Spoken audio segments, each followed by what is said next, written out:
नमस्कार दोस्तों, latest mystery story channel पर आपका स्वागत है।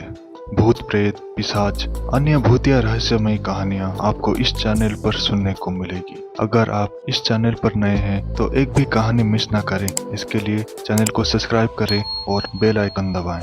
कहानी का मजा लेने के लिए अपना हेडफोन लगाएं, कमरे की लाइट्स ऑफ करें और अपने डर का सामना कीजिए।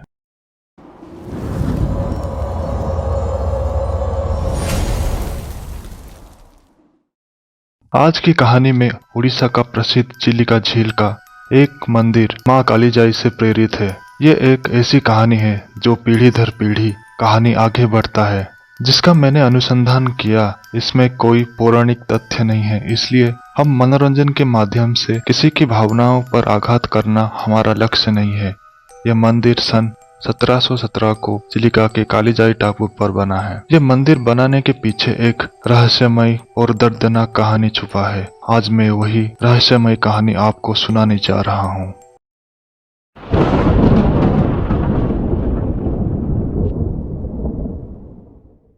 चिलिका भारत का सबसे बड़ा नमकीन पानी वाला झील, प्राकृतिक सौंदर्य से भरा टापू और पक्षियों का प्रिय स्थान, जहां नाना प्रकार के स्वादिष्ट मछलियां और जलीय जीव पाई जाती है। वहीं एक मछुआरों का गांव था, जहां के लोग अपने नाव में झील पर जाकर मछलियां पकड़ते हैं और अपना गुजर बसर करते हैं। उसी गांव में एक सुंदर सी लड़की थी, जाई, जो कि बहुत प्यारी थी। अपने माँ बाप और भाई के साथ रहा करती थी।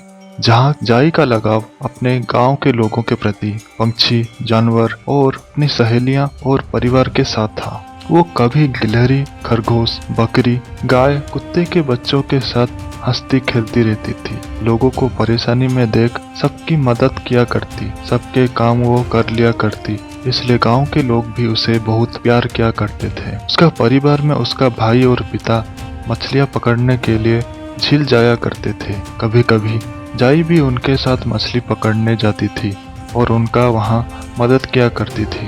समय आगे बढ़ने लगी। अब पिता की उम्र भी ढल रही थी, इसलिए उसका भाई अब मछलियां पकड़ने जाया करता है और घर में जाई मदद करती थी। और शाम होते ही उसका भाई घर लौट आया करता था। पर एक दिन उसका भाई मछली पकड़ने गया था और वापस नहीं लौटा। आए दिन उड़ीसा के तटीय इलाकों पर आंधी तूफान से हमेशा पीड़ित रही है।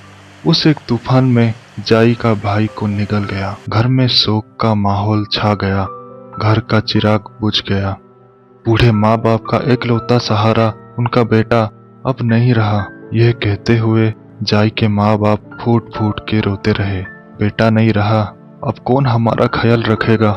ये जब जाई के कानों पर पड़ी, उसने फैसला किया कि वो कभी अपना परिवार नहीं छोड़ेगी, अपने घर वालों का सहारा बनेगी और अपने गांव वालों, पंछी, जानवरों से जो लगाव था, उसी मोह को और बढ़ा दिया।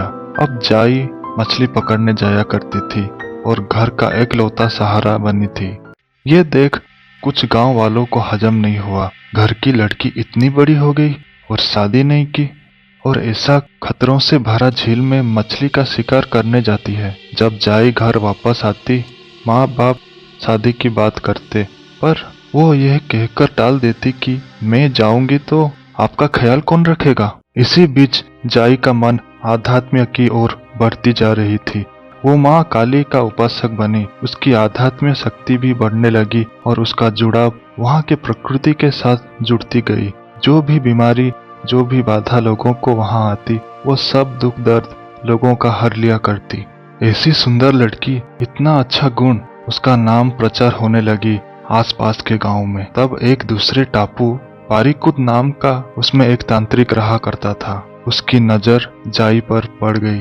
उसका ऐसे ही कुंवारी लड़की की तलाश थी, जिसे वो तांत्रिक बलि देकर अपना तंत्र शक्तियों का बढ़ाने का गंदा इरादा रखता है और ये विवाह प्रस्ताव लेकर आता है जाई के घर।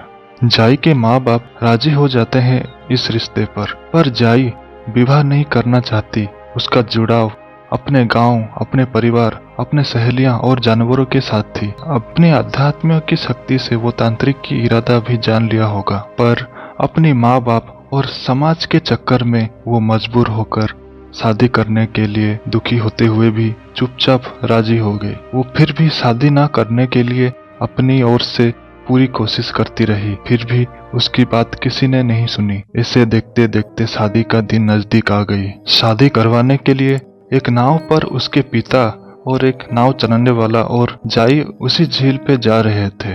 वही झील के बीच एक टापू है, पारीकुद। हम सबको वहां जाना है शादी के लिए। बीच रास्ते जाई के आंखों में आंसू आ गया, क्योंकि उसको अपने घर, अपने दोस्तों, अपने गांव वालों, उसके प्यारे जानवरों की बहुत याद आ रही थी। फिर वो तांत्रिक जो कि उसका गलत फायदा उठाना चाहता होगा, ये सोचते हुए माँ काली का स्मरण करते हुए गंभीर दुख के बादल उसके मन में आ रही थी। वो मन के काली बादल अब सच में नाव के आसपास बन गई। इधर जाई के आंसू की बरसात हुई और आसमान में काले बादल से बरसात भी शुरू हो गई। धीरे धीरे आंधी तूफान भी बढ़ने लगे, पानी नाव पर छलक कर आने लगी। सब में एक डर का एहसास हुआ।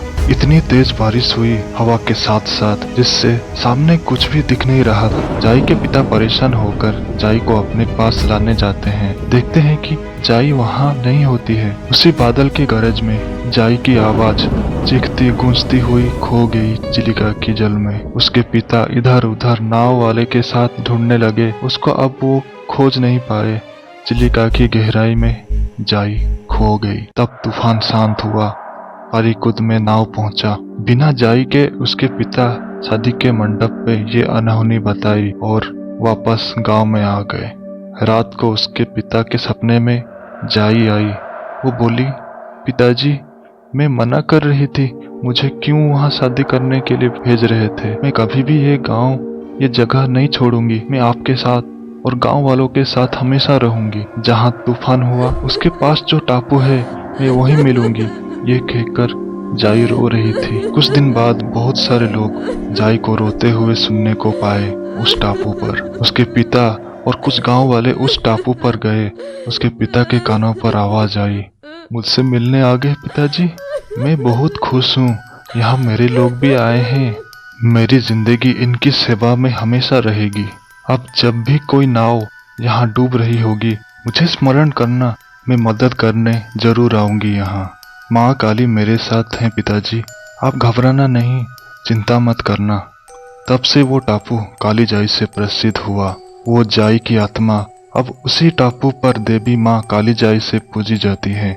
वहाँ की स्थानीय मछुआरों, उनको पूजा करने से सुरक्षा मिलती है और कुछ अनहोनी नहीं होती। वहाँ जाई की आवाज काली जाई बनकर वहाँ आज भी गूंजती है।